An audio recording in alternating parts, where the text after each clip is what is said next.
Muitas pessoas fazem as suas escolhas andando pela cabeça dos outros, porque alguém disse que é bom, sem considerar o seu dom, as suas habilidades, as suas predisposições para algo. E quando então essas pessoas arranjam um trabalho, se envolvem num tipo de função ou de emprego e passam nessa função 10 anos, 20 anos. Depois de 25 anos, elas se perguntam: o que foi que eu fiz da minha vida? Entenda uma coisa, quem anda pela cabeça dos outros é piolho.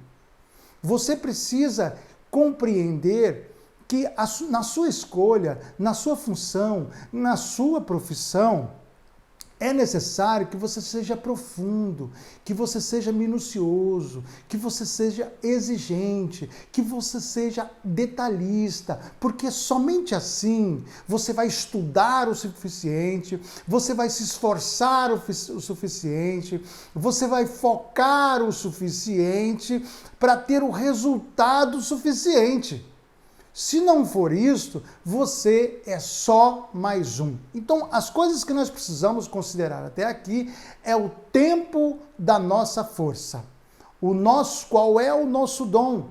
Quais são as nossas habilidades? Quais são as nossas predisposições? Porque é sobre isto que nós faremos as nossas escolhas na vida. Além das escolhas da vida, existem escolhas que nós precisamos fazer todos os dias. Você está preparado para fazer escolha? Quando eu era criança, o meu pai, ele era caminhoneiro, funcionário de uma serraria. Ele transportava madeiras. Às vezes, ele passava dias fora de casa. O meu pai era apaixonado por caminhões. Aquela estrutura grande. Todos os anos, os patrões entregavam a ele um caminhão novo. Todos os anos, eles sustentavam nele a paixão dele. E o desejo do meu pai era que eu, o filho mais velho, no futuro, me tornasse um caminhoneiro. Então, o meu pai, quando eu era muito jovenzinho, ele me ensinou a dirigir caminhão. Aí, por volta dos 7 anos, dos 10 anos, eu conseguia ligar e conseguia engatar as marchas e conseguia fazer o caminhão se mover. Na primeira, na segunda marcha, aí por volta dos meus 10 anos. O sonho do meu pai era que eu fosse caminhoneiro. Porém, eu tinha outras visões. Eu pensava assim, espera aí, no lugar de ser caminhoneiro, e se eu tivesse vários caminhões? E se houvesse vários caminhoneiros à minha disposição? Entenda, o meu pai não pensava assim. Nada contra ser caminhoneiro, mas entenda o sacrifício da vida de um caminhoneiro. Primeiro, muitas vezes ele não é dono do caminhão. Ele recebe salário. A primeira coisa que ele sacrifica é a família.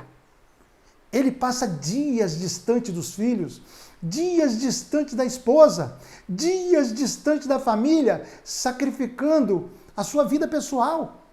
Ele não tem hora. Para você ter noção de como um caminhoneiro trabalha, anda pelas estradas à noite para você ver quantos caminhões estão pelas estradas. Porque eles precisam cumprir horários. À noite, nas estradas, tem menos automóveis. O trânsito é mais tranquilo à noite. Então, muitas vezes, um caminhoneiro dirige a noite inteira para conseguir honrar um horário, para dirigir com mais tranquilidade na estrada. A vida de um caminhoneiro é extremamente sacrificante. Porém, quando você conversa com um caminhoneiro, ele é apaixonado por aquilo que ele faz. Ele é apaixonado pelo trabalho dele. Esta era a profissão que o meu pai queria.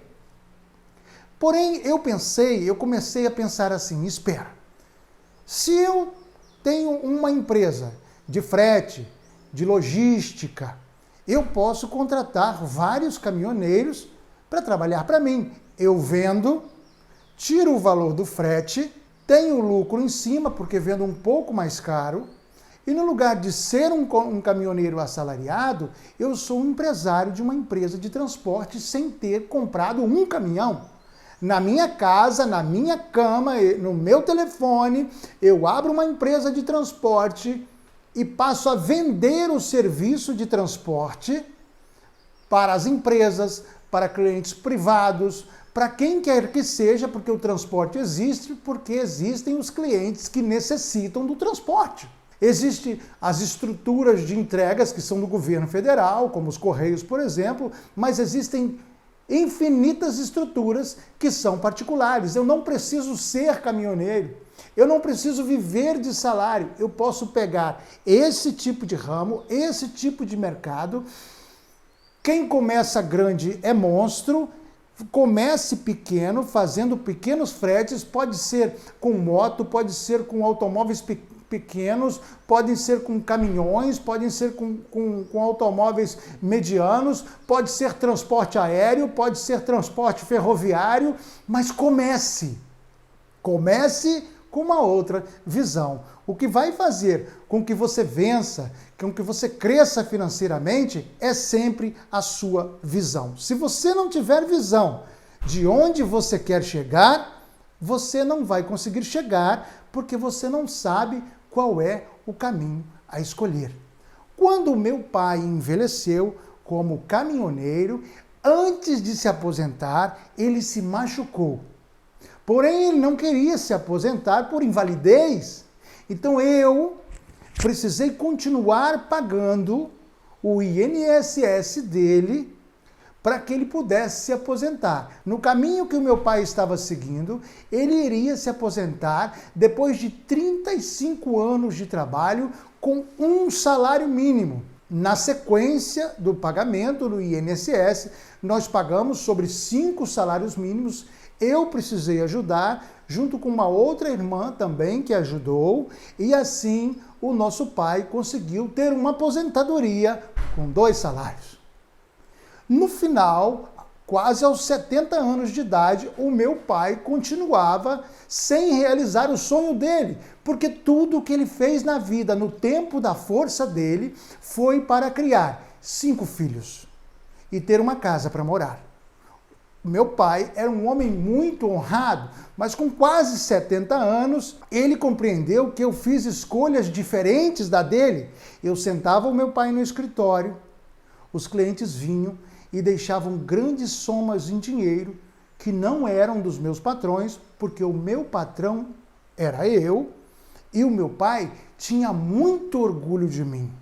Primeiro ele se sentiu como decepcionado, porque eu não queria seguir a carreira dele. Depois ele se sentiu muito orgulhoso, porque ele viu que as minhas escolhas certas deram um resultado muito superior ao caminho que ele havia feito. Cuidado com as ideias dos outros, porque quem anda pela cabeça dos outros é piolho.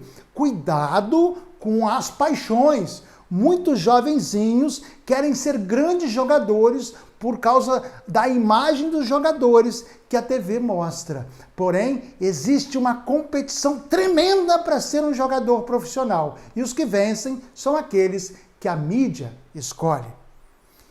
Mais para frente, o sonho do meu pai, com quase 70 anos, ele não tinha conseguido realizar. Então a minha mãe dizia: dá um sítio para o seu pai, dá um sítio para o seu pai. Entenda, são os pais que acumulam riquezas para os filhos e não os filhos que acumulam riqueza para os pais. É uma regra básica. A outra regrinha que eu quero deixar aqui é que honrar pai e mãe é o primeiro mandamento com promessa. No caminho que eu segui, nessa idade, nessa altura, no tempo da minha força, eu vendia granito. Então saí em busca de um sítio para o meu pai e dei 500 mil reais, dinheiro que o meu pai nunca viu na vida, para realizar o sonho dele. Dei 500 mil reais num sítio. Meu pai viveu 12 anos feliz dentro desse lugar, plantando, colhendo, fazendo aquilo que ele gostava, realizando o sonho dele. As paixões são muito perigosas nas nossas vidas, porque muitas vezes você é apaixonado, você é muito motivado por um tipo de serviço que não dá resultado financeiro suficiente para que você sustente uma casa, um casamento, um carro, suas contas pessoais. Muitas vezes a paixão, ela não produz o resultado que você gostaria que produzisse. Muitas vezes as ideias dos outros atrapalham as nossas escolhas. Quem tem que fazer as contas são você. A percepção, ela precisa vir através de você. Agora, é indispensável buscar orientação com pessoas que você considera, em pessoas que você acredita, em pessoas que estão muito à frente de você. Se você receber esta palavra, prestar atenção nestes detalhes, você vai enriquecer.